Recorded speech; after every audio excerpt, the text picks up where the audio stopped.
They call us the All-Americans. The 82nd Division had been around since World War I. That was the first time we went to Europe and kicked the Hun back across the Rhine. But it wasn't until the bombs dropped on Pearl Harbor and Hitler and the Nazis declared war on the United States that this new conflict got big enough to be thought of as a Second World War. That's the first time someone mentioned the 82nd Division might become airborne. They lined us up, asked for volunteers. For an extra $50 a month, we'd be part of a great American experiment in warfare.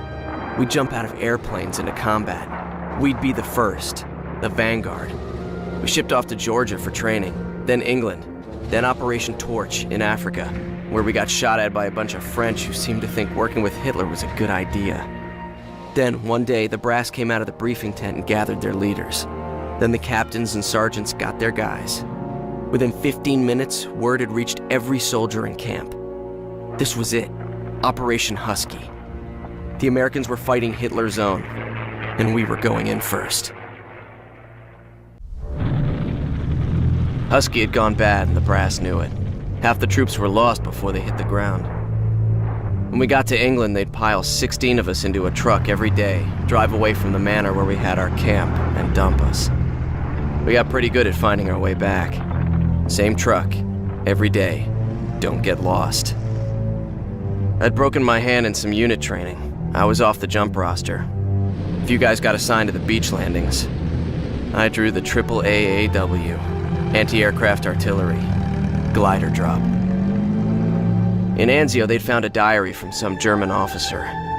He called the airborne devils, devils in baggy pants. Well, we're coming to France now, and the devils are gonna have their due.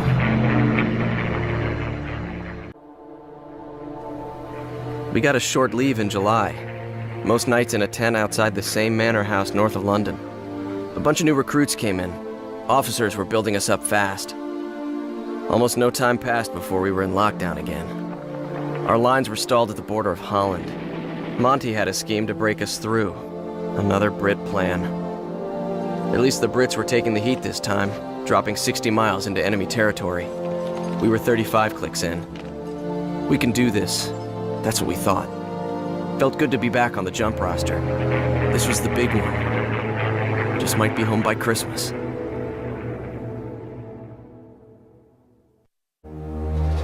At the start of March, a bunch of us were folded into the 17th Airborne with some men who'd fought in the Bulge, but who'd never jumped.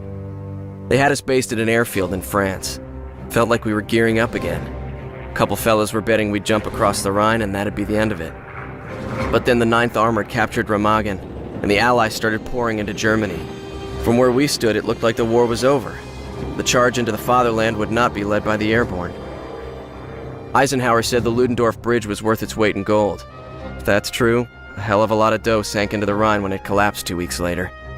Men, too. 28 guys died trying to keep it standing.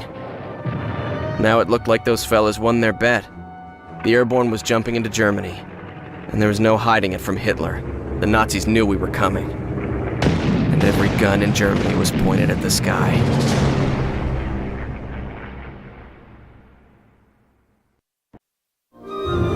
When the war ended, the 17th Airborne was disbanded. After seeing the fall of the Third Reich, the 82nd returned to the States, where they remained an active division. Over the years, they have answered the call for service throughout the world. In Panama, Vietnam, Grenada, Kuwait, the Balkans, and many more. The 82nd supported disaster relief when Hurricane Katrina hit New Orleans, and were deployed in conflicts in Iraq beginning in 2004. They are deployed there still. They call us the All-Americans, but we didn't fight for America, for freedom, or for democracy. Together, the Allies didn't fight for anything. What we fought against defined us.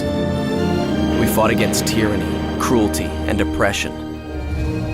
The government's principles and institutions that rose in their place were for free people to choose long after we were gone.